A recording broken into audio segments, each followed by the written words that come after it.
I don't think hell exists. I happen to believe in life after death, but I don't think it's got a thing to do with reward and punishment. Religion is always in the control business. And that's something people don't really understand. It's in the guilt-producing control business.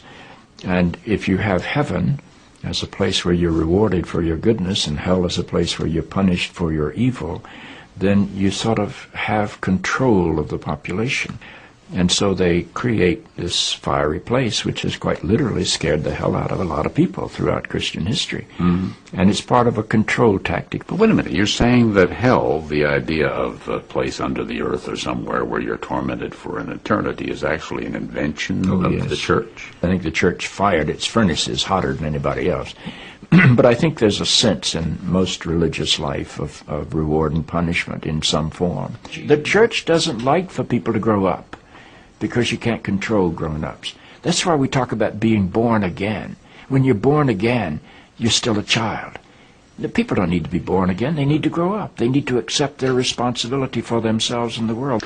What do you make of the theology, which is quite prominent these days in America, which is that there is one guaranteed way not to go to hell, and that is to accept Jesus as your personal Savior? Yeah, I grew up in that tradition.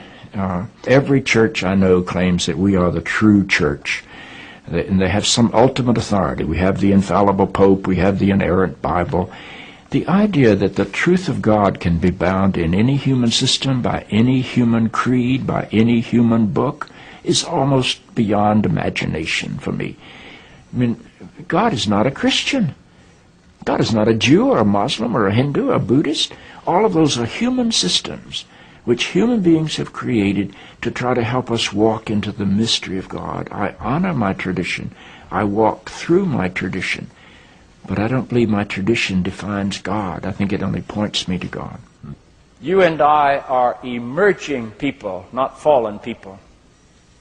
Our problem is not that we are born in sin. Our problem is we do not yet know how to achieve being fully human. The function of the Christ is not to rescue the sinners, but to empower you and to call you to be more deeply and fully human than you've ever realized there was the potential within you to be. Maybe salvation needs to be conveyed in terms of enhancing your humanity rather than rescuing you from it. Life is a startling and wondrous experience.